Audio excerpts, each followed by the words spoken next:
মাটির মানুষ মাটি হয়ে কবরে যাবে, এত সুন্দর মাটির দেহ মাটিয়ে খাবে, এত সুন্দর মাটির দেহ মাটিয়ে খাবে।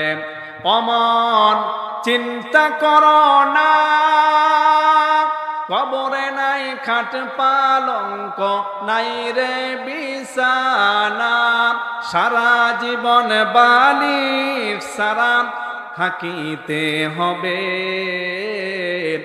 এত সুন্দর মাটির দেহ মাটিয়ে খাবে, এত সুন্দর মাটির দেহ মাটিয়ে খাবে।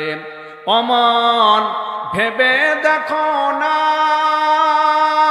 কোরআন হাদিস না মানিলে জান্নাত পাইবা না। আমি যাহা করছি ভবে, তুমি যাহা করছ ভবে, সেই ফল পাবে। এত সুন্দর মাটির দেহ মাটিয়ে খাবে, এত সুন্দর মাটির দেহ মাটিয়ে খাবে। তোমার আত্মীয় স্বজন তারা তোমায় ভুলে যাবে দিনে দিনে, সারা জীবনে একা একা থাকিতে হবে। এত সুন্দর মাটির দেহ মাটিয়ে খাবে, মাটির মানুষ মাটি হয়ে কবরে যাবে, এত সুন্দর মাটির দেহ মাটিয়ে খাবে। কথা বলেন ঠিক কিনা আমার ভাইয়েরা? কুরআনুল কারীমের 1 নম্বর মাশহুর নাম হলো কোরআন। কুরআনুল কারীমের বিভিন্ন জায়গায় নামটি এসেছে সূরাতুল কমারের মধ্যে, একবার নয়, দুইবার নয়, 4 বার আল্লাহ পাক বলেছেন, ওয়ালাকাদ ইয়াসসারনাল কুরআনা লিযিকরি ফাহাল মিন মুদ্দাকির। জোরে বলি আল্লাহু আকবার। ইয়াসসারনাল কুরআন, আল্লাহ পাক কোরআন নাযিল করার পর কোরআনটাকে সহজ করে দিয়েছেন। এই পৃথিবীতে Bible, Mahabharata, Gita, old testament, নিউ টেস্টামেন্টের কোনো হাফেজ পৃথিবীতে নাই। বাংলা ইংরেজির হাফেজ নাই। আমার ভাইয়েরা, কুরআনুল কারীমের হাফেজের সংখ্যা গোটা পৃথিবীর মধ্যে 6 কোটি ছড়িয়ে গিয়েছে। জোরে বলি সুবহানাল্লাহ। আল্লাহ পাক বলতেছেন ইয়াসসারনাল কুরআন লিযিকরি ফাহাল মিন মুদ্দাকির। কোরআন নাযিল করার পর আমি কোরআনটাকে সহজ করে দিয়েছি। জোরে বলি সুবহানাল্লাহ। আমার ভাইয়েরা, কুরআনুল কারীমের 2 নম্বর মাশহুর নাম হলো ফুরকান। আল্লাহ রাব্বুল আলামিন সূরাতুল ফুরকানের শুরুতে বলতেছেন, তাবারাকাল্লাযী নাযালাল ফুরকানা আলাইহি লিয়াকুনা লিল আলামিনা নাযীরা। আল্লাহ পাক কোরআন নাযিল করার পর বলতেছেন ফুরকান। ফুরকান শব্দের অর্থ হলো সত্য মিথ্যার পার্থক্যকারী। এই কোরআন পড়লে, কোরআন বুঝলে আপনি বুঝতে পারবেন কোনটা সঠিক দল, কোনটা সঠিক পথ, আপনি সেটা বুঝতে পারবেন কোনটা হিজবুল্লাহ, কোনটা হিজবুল শাইতান। এই জন্য বলা হয়েছে ফুরকান। আমার ভাইয়েরা, কুরআনুল কারীমের 3 নম্বর মাশহুর নাম হলো কিতাব। আল্লাহ রাব্বুল আলামিন সূরাতুল বাকারার শুরুতে বলতেছেন, যালিকাল কিতাবু লা রাইবা ফীহ। আল্লাহ পাক কোরআন নাযিল করার পর চ্যালেঞ্জ করতেছেন, যালিকাল কিতাব, এটা এমন একটি কিতাব, লা রাইবা ফীহ। জোরে বলি সুবহানাল্লাহ। এতে কোনো সন্দেহ নাই, সন্দেহের অবকাশও নাই। এই পৃথিবীতে যতগুলো রাইটার আছে, তারা বই লেখার পর বইয়ের শেষে লিখে দেয়, এই বইটা লিখতে গিয়ে, সংস্কার করতে গিয়ে আপনাদের দৃষ্টিতে যদি কোনো ভুল ধরা পড়ে, আপনারা আমাকে জানাবেন, পরবর্তী সংস্কারে সংশোধন করার চেষ্টা করব। আমার ভাইয়েরা, দিনাজপুরের মুসলমান, আল্লাহ পাক কোরআন নাযিল করার পর প্রথমে ওপেন চ্যালেঞ্জ করতেছেন, যালিকাল কিতাব লা রাইবা ফীহ। জোরে বলি সুবহানাল্লাহ। আমার ভাইয়েরা, কুরআনুল কারীমের 4 নম্বর মাশহুর নাম হলো তানজিল। আল্লাহ আল্লাহ রাব্বুল আলামিন বলতেছেন তানজিলুল কিতাবি মিনাল্লাহিল আজিজিল হাকীম। কোরআনুল কারীমের ৫ নাম্বার মাশহুর নাম হলো যিকির। আল্লাহ রাব্বুল আলামিন বলতেছেন ইন্না নাহনু নাযালনা যিকরা ওয়া ইন্না লাহু লাহাফিজুন। জোরে বলি সুবহানাল্লাহ। আল্লাহ পাক বলতেছেন এই কোরআন নাযিল করার পর এর হেফাজতের দায়িত্ব, এর সংরক্ষণের দায়িত্ব আল্লাহ পাক নিয়েছেন। জোরে বলি সুবহানাল্লাহ। আমি সেই কোরআন থেকে সূরা বাকারার ১৮৬ নং আয়াত তেলাওয়াত করেছি। আমার ভাইয়েরা, মাহফিল যারা আপনারা শুনতে এখানে এসেছেন, মাহফিলের আইন আছে ৪টা। জোরে বলেন কয়টা? ৪টা আইন আছে। আমার ভাইয়েরা, মাহফিলের ১ নম্বর আইন হলো সূরা মুজাদালা আয়াত নম্বর ১১। আল্লাহ রাব্বুল আলামিন বলতেছেন ইয়া আইয়ুহাল্লাযীনা আমানু ইযা ক্বিলা লাকুম তাফাসসাহু ফিল মাজালিস। আল্লাহ পাক বলতেছেন ও ঈমানদারগণ, যখন কোনো মাহফিল থেকে, কোনো মাজলিস থেকে আহ্বান করা হবে, সামনের জায়গাটা পূরণ করে বসো। ১ সেকেন্ড দেরি না করে এই আয়াতকে অনুসরণ করে সামনের যে ফাঁকা জায়গাটা আছে আপনারা পূরণ করে দেন। এই হুকুমটা কার? আল্লাহর হুকুম। এই হুকুমটা না মানলে কবিরা গুনাহ হবে। দলিল সূরা মুজাদালা আয়াত নাম্বার ১১। ইয়া আইয়ুহাল্লাযীনা আমানু ইযা ক্বিলা লাকুম তাফাসসাহু ফিল মাজালিস। যখন তাফসীর মাহফিল থেকে আহ্বান করা হবে, সামনের জায়গাটা পূরণ করে দাও। ১ সেকেন্ড দেরি না করে উচিত হবে সামনের জায়গাটা পূরণ করে দেওয়া। আমার ভাইয়েরা, মাহফিলের ২ নম্বর আইন হলো সূরা আরাফ। আল্লাহ রাব্বুল আলামিন বলতেছেন ওয়াইদা কুরিয়াল কুরআনু ফাসতামিউ লাহু ওয়া আনসিতু লাআল্লাকুম তুরহামুন। যেখানে কোরআন এবং হাদিস থেকে আলোচনা করা হয়, দার্স দেওয়া হয়, কোরআনের তাফসীর করা হয়, ব্যাখ্যা করা হয়, মনোযোগ সহকারে শুনতে হবে। এই হুকুমটা কার? জোরে বলেন কার? আমার ভাইয়েরা, মাহফিলের ৩ নম্বর আইন হলো সূরা নাহল আয়াত নাম্বার ৯৮। আল্লাহ রাব্বুল আলামিন বলতেছেন ফাইযা ক্বরাআতাল কুরআনা ফাসতাইয বিল্লাহি মিনাশ শাইতানির রাজীম। সকলে বলেন আউযু বিল্লাহি মিনাশ শাইতানির রাজীম। মাহফিলের ৪ নম্বর আইন হলো সূরা নামল আয়াত নাম্বার ৩০। আল্লাহ রাব্বুল আলামিন বলতেছেন ইন্নাহু মিন সুলাইমান ওয়া ইন্নাহু, সকলে আমার সাথে পড়েন বিসমিল্লাহির রহমানির রহিম। ওয়া ইযা সাআলাকা ইবাদি আন্নী ফাইন্নী করিব। আমার ভাইয়েরা, মূল আলোচনায় চলে যাই, যেহেতু সময় খুব কম। আজকের আলোচ্য বিষয় হলো দোয়া। এই আয়াতের মধ্যে আল্লাহ পাক বলতেছেন বান্দা দোয়া করতে দেরি, আমি কবুল করতে দেরি না। জোরে বলি সুবহানাল্লাহ। আজকে মাহফিল শেষে দোয়া হবে, তাফসীর মাহফিল শেষে দোয়া হয়, নামাজ শেষে দোয়া হয়, ইসলামের সবে দোয়া হয়, মহাসম্মেলনে দোয়া হয়, টঙ্গীর ইজতেমায় দোয়া হয়। হে আল্লাহ, মুসলমানদেরকে হেফাজত করো। যতই দোয়া হয় মুসলমানদের উপর আর নির্যাতন বাড়ে। কথা বলেন ঠিক কিনা? যতই দোয়া হচ্ছে, টঙ্গীর ইজতেমায় লক্ষ লক্ষ মানুষ নিয়ে দোয়া হয়, মাহফিল শেষে দোয়া হয়, আজকেও দোয়া হবে। হে আল্লাহ, মুসলমানদেরকে হেফাজত করো। যতই দোয়া হচ্ছে মুসলমানদের উপর নির্যাতন আর বাড়তেছে। কথা বলেন ঠিক কিনা? তাহলে তো আয়াতের সাথে বাস্তবতার কোনো মিল নাই। আল্লাহ পাক বলতেছেন সূরা বাকারা আয়াত নাম্বার ১৮৬, ওয়া ইযা সাআলাকা ইবাদি আন্নী ফাইন্নী করিব। বান্দা যখন দোয়া করবে, উজিবু দাওয়াতাদ দা ইযা দাআনি ফালইস্তাজিবু লি ওয়াল ইউমিনু বি। যখন বান্দা দোয়া করবে, আমি আল্লাহর উচিত হলো সঙ্গে সঙ্গে দোয়া কবুল করা। কিন্তু এতই দোয়া হচ্ছে, দোয়া কেন কবুল হয় না? আমার ভাইরা, ইমাম শামসুদ্দিন আয-যাহাবী রাহমাতুল্লাহ আলাইহি এই আয়াতের তাফসীর করতে গিয়ে বলেছেন 10 শ্রেণী মানুষের দোয়া কখনো কবুল হবে না। জোরে বলেন নাউযুবিল্লাহ। তাহলে আজকের আলোচনার বিষয় হলো দোয়া কেন কবুল হয় না?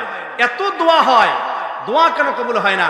আমার ভাইয়েরা, ইমাম শামসুদ্দিন আয-যাহাবী রাহমাতুল্লাহ আলাইহি সূরাতুল বাকারার 186 নং আয়াত তাফসীর করতে গিয়ে বলেছেন, ও পৃথিবীর মানুষ, তোমরা এই 10 শ্রেণীর মানুষ যেই সমাজের মধ্যে, যেই মসজিদের মধ্যে, যেই মাহফিলে থাকবে, তোমরা দোয়া করবা, চোখের পানি শেষ হয়ে যাবে, চোখ দিয়ে রক্ত ঝরবে, রক্ত শেষ হয়ে যাবে, শরীরের ক্যালসিয়াম চোখ বেয়ে বেয়ে পড়বে। ও দিনাজপুরের মুসলমান, ইমাম শামসুদ্দিন আয-যাহাবী রাহমাতুল্লাহ আলাইহি আয়াতে তাফসীর করতে গিয়ে বলেছেন 10 শ্রেণীর মানুষের দোয়া কখনো কবুল হবে না। জোরে বলে নাউজুবিল্লাহ। তাহলে আজকের আলোচনার আলোচ্য বিষয় কি? দোয়া কেন কবুল হয় না? 1 নাম্বার, আল মুশরিকুন, মুশরিক যারা, এতে দোয়া কোশ্চিন কালো কবুল হবে না। অর্থাৎ শিরককারী যারা, শিরক প্রথমত 2 প্রকার, একটা হলো আশিরকু বিযাত, 2 নাম্বার হলো আশিরকু বিসিফাত। আশিরকু বিযাত কাহাকে বলা হয়? মূর্তি তৈরি করিয়া সেটাকে খোদা মনে করিয়া তার কাছে কিছু চাওয়া। আমাদের বাংলাদেশের মানুষ, ভারতের মানুষ, পাকিস্তানের মানুষ এই কাজটা করে না। কিন্তু আশিরকু বিসিফাত, আল্লাহর অগণিত নাম রয়েছে। আচ্ছা, দিনাজপুরের মুসলমান, বীরগঞ্জের মুসলমান, বলেন তো রাজ্জাক কার নাম? সকলে বলেন রাজ্জাক কার নাম? শাহাদাত আঙ্গুল উঁচু করে বলেন রাজ্জাক কার নাম? আল্লাহর নাম। রাজ্জাক মানে কি? হ্যাঁ, রাজ্জাক মানে রিজিক দাতা। আচ্ছা, মনে করেন আজকে থেকে 2.5-3 বছর আগে পেঁয়াজের দাম এই এলাকা কত গিয়েছিল? 250 টাকা।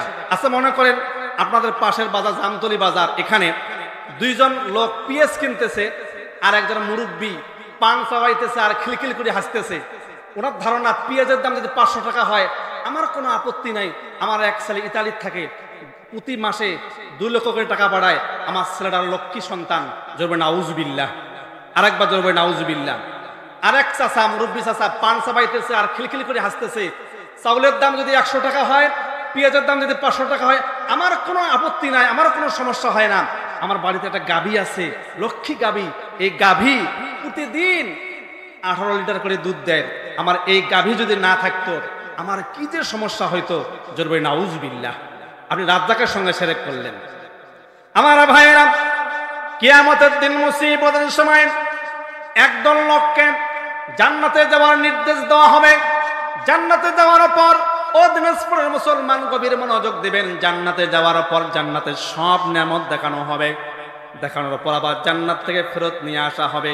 সেই সময় এই শিরককারীরা, এই মুশরিকরা, শিরক যারা করেছে দুনিয়ার মধ্যে, এই জান্নাতের নিয়ামতগুলো দেখার পর আফসোস করে বলবে, ওয়ায়াকুলুল কাফিরু ইয়া লাইতানি লাম উশরিক বিরাব্বি আহাদা।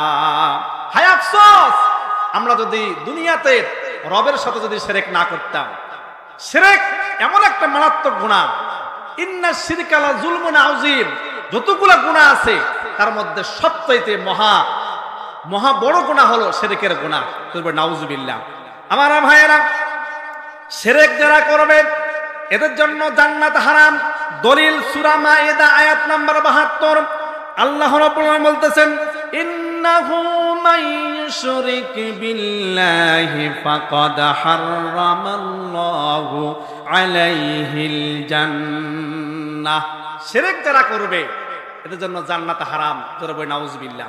তাহলে ভাইরা আমার, 10 শ্রেণীর মানুষের দোয়া কবুল হয় না। 1 নাম্বার হলো মুশরিক। মুশরিক যারা, এদের দোয়া কবুল হবে না। তাহলে আল্লাহর অসংখ্য অগণিত সিফাতি নাম রয়েছে। আচ্ছা বলেন তো, হাকিম কার নাম? সকলে বলেন। হাকিম আল্লাহর নাম। হাকিম মানে কি? হাকিম মানে, হ্যাঁ, হাকিম মানে বিচারক না। কাজী শব্দের অর্থ বিচারক। হাকিম মানে হলো আইনদাতা, যিনি আইন প্রণয়ন করে, তার নাম হলো হাকিম। আচ্ছা বলেন, এই মাইকটা যিনি তৈরি করেছেন, মাইকের স্রষ্টা, উনি এই মাইকটা যখন আপনি কিনতে গিয়েছিলেন, একটা ক্যাটালগ দিয়েছিল। ক্যাটালগ, মাইকটা কিভাবে চলবে, আমাকে আপনাকে সৃষ্টি করার পর আল্লাহ পাক একটা কিতাব দিয়েছেন। এই কিতাবটার নাম কি?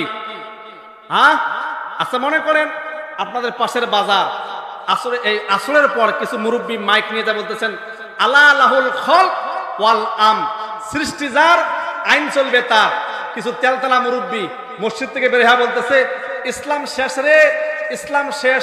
মৌলবীর আর ইমামতির টাকায় সংসার চলে না, মৌলবী এখন ক্ষমতায় যাইতে চায়। জোরে নাউজুবিল্লাহ।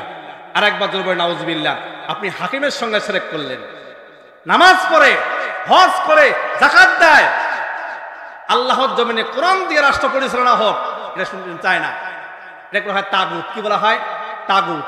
আমার ভাইয়েরা, তাহলে এই শিরককারী দোয়া, এই মুশরিক, জুব্বা যত বড়ই হোক না কেন, দাড়ি যত বড় লম্বা হোক না কেন, আল্লাহর জমিনে কোরআন দিয়ে রাষ্ট্র পরিচালনা হবে, এটা যদি কেউ না চায়, সে হাকিমের সঙ্গে শিরক করলো। আমার ভাইয়েরা, ইমাম শামসুদ্দিন নাজ্জাহাবী রাহমাতুল্লাহ আলাইহি সূরাতুল বাকারার 186 নং আয়াতের তাফসীর করতে গিয়ে বলেছেন 10 শ্রেণীর মানুষের দোয়া কবুল হবে না। তার মধ্যে 1 নম্বর হলো আল মুশরিকুন, শিরককারীর দোয়া কশিনকালও কবুল হবে না।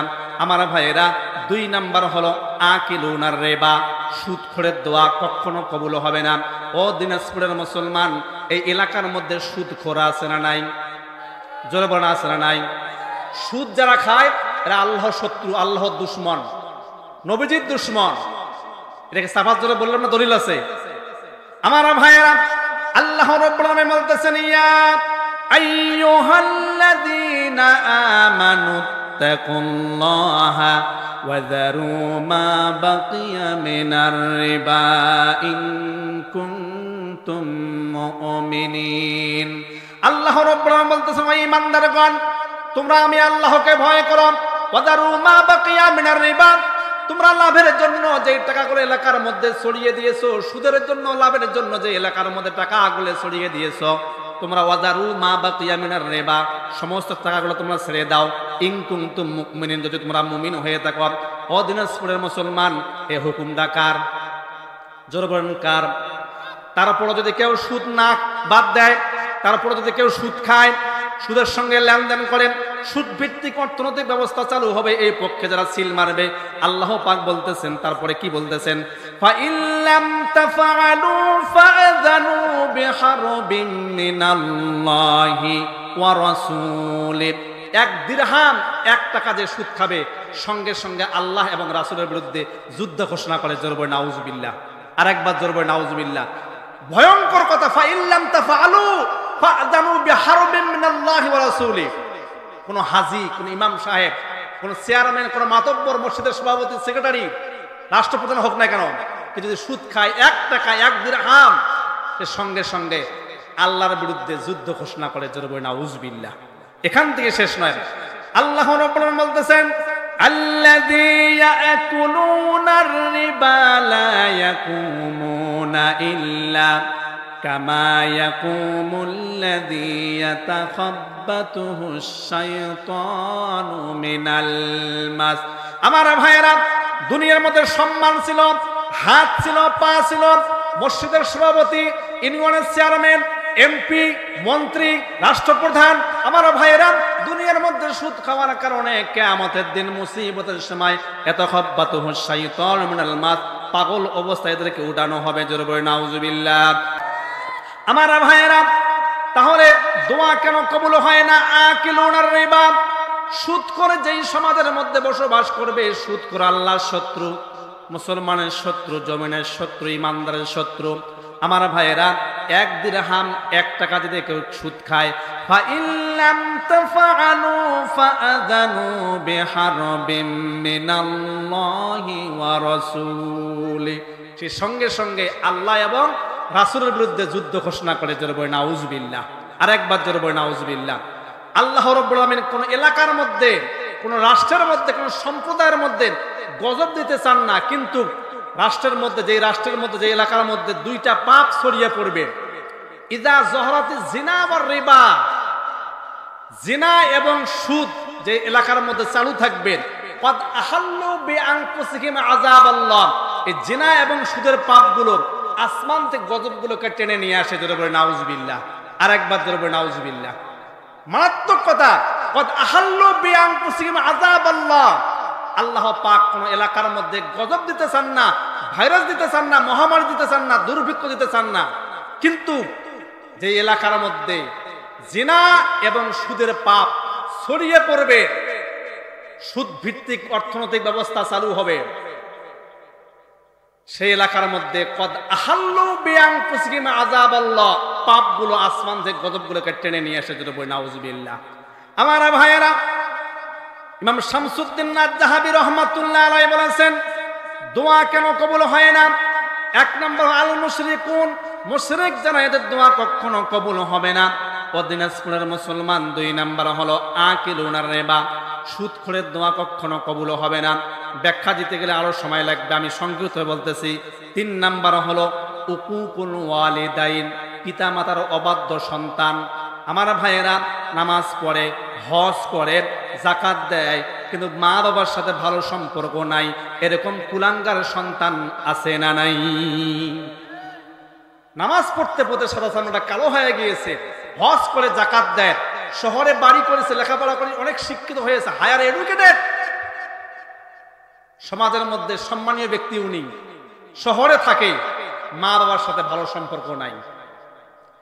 রাসূল করিম সাল্লাল্লাহু আলাইহি সাল্লাম বলেছেন, হুমা জান্নাতুকা ওয়া নারুকা, পিতা মাতায় সন্তানের জন্য জান্নাত, আর পিতা মাতায় সন্তানের জন্য জাহান্নাম।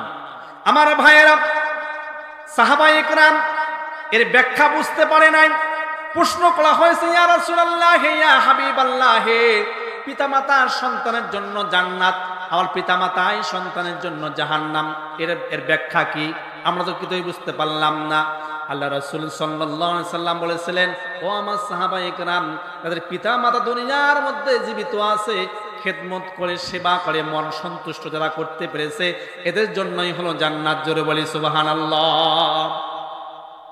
এই পিতা মাতাই সন্তানের জন্য জাহান্নাম, পিতা মাতাকে যারা কষ্ট দেয়, উফিম ওয়া তানহারহুমা ওয়া কুল্লাহুমা কাওলান কারীমা, মা বাবা যখন বার্ধক্যে চলে যায়, যখন বয়স হয়ে যায়, বুড়া আর বুড়ি যখন হয়ে যায়, তখন কেউ যদি মা বাবার সাথে খারাপ ব্যবহার করে, উফিম ওয়া তানহারহুমা ওয়া কুল্লাহুমা কাওলান কারীমা, এই কুলাঙ্গার সন্তানের দোয়া কখনো কবুল হবে না। জোরে বলি নাউজুবিল্লাহ। আরেকবার জোরে বলি নাউজুবিল্লাহ। হযরতে মুসা আলাইহি ওয়াসাল্লাম উনি একবার তুর পাহাড়ে গিয়েছিলেন। তুর পাহাড়ে যাওয়ার পর কথা বলা শেষ, আল্লাহকে প্রশ্ন করতেছেন, আল্লাহ, আপনি যে আমাকে জান্নাতে দিবেন, আমার জান্নাতের মধ্যে আমার সাথী কে হবেন? আল্লাহ পাক বলতেছেন, হে মুসা, তোমার সাথে জান্নাতে থাকবে একটা কসাই। জোরে বলি সুবহানাল্লাহ। মুসার রাগটা বেড়ে গিয়েছে, তোতলা মাসে রাগ বেশি। কি বেশি? রাগ বেশি। মুসা আলাইহি ওয়াসাল্লাম ছিলেন তোতলা। মানুষ কেন তোতলা হয়? মানুষ কয়েক কারণে তোতলা হয়, তার মধ্যে একটা হলো মানুষের জিহ্বার নিচে ছোট্ট একটা জিহ্বা আছে, আমাদের কুড়িগ্রামের ভাষায় বলা হয় আলা জিহ্বা। আপনাদের এলাকা কি বলে? আলা জিহ্বা যতটুক দরকার তার চাইতে যদি একটু ছোট হয়, সেই মানুষটা তোতলা হয়। তা মুসা আলাইহি ওয়াসাল্লাম ছিলেন, মুসা নবী ছিলেন তোতলা নবী। কি নবী? তোতলা নবী। মুসা নবী বলতেছেন, আল্লাহ, আমার সাথে জান্নাতের মধ্যে কে সাথী হবেন, কে থাকবেন জান্নাতের মধ্যে? আল্লাহ পাক বলতেছেন, মুসা, তোমার সাথে জান্নাতে তোমার সাথী হবে একজন কসাই। আমার ভাইয়েরা, মুসা আলাইহি ওয়াসাল্লাম আল্লাহর কাছে কসাইয়ের পরিচয় নিয়েছেন। ও আল্লাহ, আমার সঙ্গে যেই কসাই আমার সাথে জান্নাতের মধ্যে বসবাস করবে, সেই কসাইয়ের বাড়ি কোথায়? সেই কসাইয়ের বাড়ি কোথায়? গ্রামের নাম কি? মুসা আলাইহি ওয়াসাল্লাম সমস্ত ঠিকানা নিয়ে চলে এসেছেন। তারপরের দিন আবার রওনা দিয়েছেন, সেই কসাইয়ের সঙ্গে সাক্ষাৎ করার জন্য রওনা দিয়েছেন। কসাইয়ের এমন কি ভালো গুণ আছে, আমি একজন পয়গম্বর, আমি একজন নবী, আমার মৃত্যুর পরে আমার সঙ্গে সেই কসাই আমার সাথী হবেন, কবরের মধ্যে আমার সাথী হবেন। কসাই কি এমন আমল করে আপনি জানতে হবেন। আমার ভাইয়েরা গভীর মনোযোগ দিবেন। কসাই মুসা পয়গম্বর চলে গিয়েছেন, বাজারের মধ্যে চলে গিয়েছেন। বাজারে এক কিনারের মধ্যে মুসা আলাইহিস সালাম দাঁড়িয়ে দাঁড়িয়ে দেখতেছেন কসাই ইনসাফের সহিত গোশত বিক্রি করতেছেন। মাঝে মধ্যে ভালো ভালো কিছু টুকরা ওখান থেকে নিয়ে ব্যাগের মধ্যে রাখতেছেন। আমার ভাইয়েরা, বাজার যখন শেষ হয়ে গিয়েছেন, মুসা পয়গম্বর চলে গিয়েছেন। সালাম বিনিময় হওয়ার পর মুসা পয়গম্বর বলতেছেন, ও ভাই কসাই, একটা কথা বলতে চাই, আমি আজকে তোমার বাড়ির মেহমান হতে চাই। কসাই ছিলেন নরম দিলের মানুষ, কসাই সঙ্গে সঙ্গে রাজি হয়ে গিয়েছে। জোরে বলি সুবহানাল্লাহ। আমার ভাইয়েরা, মেহমান যেই বাড়ির মধ্যে আসে, সেই বাড়ির মধ্যে আল্লাহর রহমত নিয়ে মেহমান আসে। জোরে বলি সুবহানাল্লাহ। মেহমান আসা হলো নবীর সুন্নাত। আমার ভাইয়েরা, ইব্রাহিম আলাইহি ওয়াসাল্লাম মেহমান ছাড়া কোনোদিন খাইতেন না। একবার 3 দিন হয়ে গেল, কেন মেহমান নাই, কোনো মেহমান আসে না। ইব্রাহিম পয়গম্বর আলাইহি ওয়াসাল্লাম পেরেশান হয়ে গিয়েছে, বাড়ির মধ্যে কোনো মেহমান কেন আসতেছে না। একবার এদিক তাকায়, একবার এদিক তাকায়, 3 দিন হয়ে গেল কোনো মেহমান নাই, কোনো মেহমান নাই। ইব্রাহিম আলাইহিস সালাম 3 দিন ধরে কিছু খাইতেছে না। আমার ভাইয়েরা, আল্লাহ রাব্বুল আলামিন ফেরেশতার দলকে ডাক দিয়ে বলতে, ও ফেরেশতার দলেরা শোনো, তোমরা কওমের লূতকে ধ্বংস করার জন্য যাবা, আমার ইব্রাহিমের বাড়ি হয়ে যায়ও, তোমাদেরকে মেহমান মনে করে খাবারের আয়োজন করবে, আমার ইব্রাহিম নবীকে খাওয়াইয়া তারপরে তোমরা চলে যাইও। জোরে বলি সুবহানাল্লাহ। 3 দিন হয়ে গেছে, কোনো মেহমান নাই, নবী পরেশান হয়ে গিয়েছে, রাস্তার তাকায়। আমার ভাইয়েরা, একদম সন্ধ্যার আগে আগে দেখতেছেন দূর থেকে কয়েকজন সাদা জুব্বাওয়ালা, সাদা পাগড়িওয়ালা, নুরানি চেহারার কিছু মেহমান ইব্রাহিম নবীর বাড়ির দিকে আসতেছে। ইব্রাহিম নবী এই দৃশ্য দেখার পর মনে মনে খুশি হয়ে গিয়েছে। জোরে বলি সুবহানাল্লাহ। যখন সামনে কাছাকাছি চলে আসছে, এখন এমন তো অবস্থায় ইব্রাহিম আলাইহিস সালাম মনে মনে ভাবতেছেন, হায় হায়, দুনিয়ার মধ্যে অনেক মেহমান আমার বাড়িতে এসেছিল, এরকম সুন্দর চেহারাওয়ালা, নূরের চেহারাওয়ালা কোনোদিন মেহমান আমার বাড়ির মধ্যে আসে নাই। জোরে বলি সুবহানাল্লাহ। ইব্রাহিম পয়গম্বর স্ত্রীকে সারাকে বলতেছে, সারা তাড়াতাড়ি খাবারের ব্যবস্থা করো, মেহমান চলে এসেছে। আমার ভাইয়েরা, খাবারের আয়োজন করা হলো। এবার মেহমান সহ ইব্রাহিম পয়গম্বর আলাইহিস সালাম একসাথে খেতে বসেছে। খাওয়ার শুধু নাড়তেছে, সকলে খাবার নাড়তেছে, কেউ খাইতেছে না। আমার ভাইয়েরা, একবার ইব্রাহিম পয়গম্বর আলাইহিস সালাম বলতেছেন, ও মেহমান, ও মেহমানের দলেরা, খাবার মনে হয় তোমাদের পছন্দ হয় নাই, এই জন্য খাইতেছেন না। এবার মেহমান ওখান থেকে একজন বলতেছেন, নবী আপনি আগে খান। ইব্রাহিম পয়গম্বর বলতেছেন, আমি হলাম মেজবান আর তোমরা হলো মেহমান, তোমরা আগে খাও। মেহমান বলতেছেন, নবী আপনি আগে খান। নবী বলতেছেন, আপনারা আগে খান। আমার ভাইয়েরা, তাদের মধ্য থেকে একজন বলতেছে, এখন যদি আমরা পরিচয় না দেই, ইব্রাহিম পয়গম্বরের পেরেশানি আরো বেড়ে যাবে। একজন বলতেছে, ও পয়গম্বর, আচ্ছা 3 দিন হয়ে গেল, আপনার বাড়ির মধ্যে কোনো মেহমান আসতেছেন না, কোনো মেহমান আসতেছে না, আপনি পেরেশান হয়ে গিয়েছেন।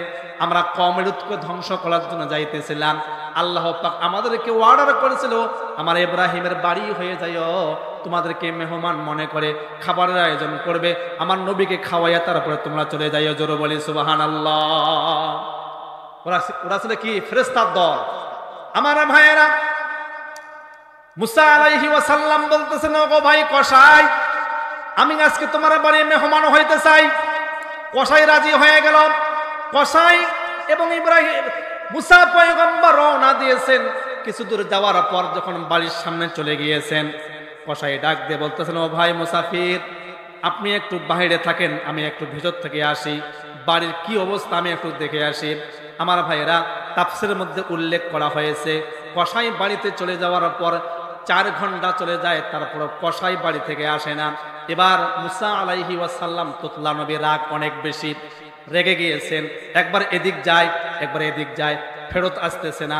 মুসা আলাইহিস সালামের ধারণা, এই কসাই কি এমন আমল করে আমাকে জানতে হবে, এই কসাই আমার সঙ্গে জান্নাতের মধ্যে সেই কসাই থাকবে, তার কি এমন গুণ আছে, তার কি এমন বৈশিষ্ট্য আছে, সে কি এমন আমল করে আমাকে একটু জানতে হবে। আমার ভাইয়েরা, 5 ঘন্টা পর ওই কসাই বাড়ি থেকে আসছেন, এসে বলতেছেন, মুসাফির, ও ভাই মেহমান, আমাকে একটু আপনি ক্ষমা করবেন। বলে, কেন? আমি বাড়িতে যাওয়ার পর দেখলাম আমার মা একদম পায়খানা করে দিয়েছে বিছানার মধ্যে, আমি নিজ হাতে তা পরিষ্কার করলাম। আমার মায়ের পেটের মধ্যে হাত দিয়ে দেখি আমার মায়ের অনেক ক্ষুধা লেগেছে, ক্ষুধার জ্বালায় গায়ের মধ্যে কোনো শক্তি নাই, কথা বলতে পারতেছে না। আমি নিজে রান্না করে, আমার মায়ের দাঁত নাই, আমি চিবাইয়া চিবাইয়া খাবারটাকে নরম বানাইয়া আমার মাকে খাওয়াইলাম, তারপরে আসলাম। জোরে বলি সুবহানাল্লাহ। আমার ভাইয়েরা, এবার মুসা আলাইহিস সালাম বলতেছেন, তোমার মা কোন জায়গায় থাকে আমি একটু দেখবো, তোমার মায়ের বিছানাটা ভালো আছে না কি বিছানাটা ঠিক না আমি একটু দেখবো। আমার ভাইয়েরা, কসাইয়ের সঙ্গে মুসা পয়গম্বর বাড়ির মধ্যে যাওয়ার পর দেখতেছেন কসাইয়ের মা সিজদার মধ্যে গিয়ে কি যেন গুনগুন করে আল্লাহর কাছে দোয়া করতেছে। জোরে বলি সুবহানাল্লাহ। শুধু গুনগুনের আওয়াজ শুনতে পায়। আমার ভাইয়েরা, মুসা আলাইহিস সালাম কানটা লাগিয়ে দিলেন কসাইয়ের মায়ের মুখের ওখানে, কানটা লাগাই দিয়া কসাইয়ের মা দোয়া করতেছেন, মালিক, আমার সন্তান কসাই দুনিয়ার মধ্যে কোনো সম্মান নাই, সকলে কসাই বলে ডাকে। মৃত্যুর পরে আমার সন্তানকে জামানার পয়গম্বর মুসার সঙ্গে জান্নাতের মধ্যে একটু জায়গায় দিয়ে জোরে বলি সুবহানাল্লাহ। আমার ভাইরা, উকুকুল ওয়ালিদাইন, পিতামাতার অবাধ্য সন্তানের দোয়া কখনো কবুল হবে না। নবীজির আশেকের মাওলাজির গোলামের কোনো চিন্তা নাই, চলো নবীজির জান্নাতে মদিনাতে যাই, চলো নবীজির জান্নাতে মদিনাতে যাই। কে কে যাবে মদিনায়, মদিনাতে কান্দে নবী উম্মতের মায়ায়, দিন রজনী কান্দেন যিনি, দিন রজনী কান্দেন যিনি শুয়ে মদিনায়, চলো নবীজির জান্নাতে মদিনাতে যাই।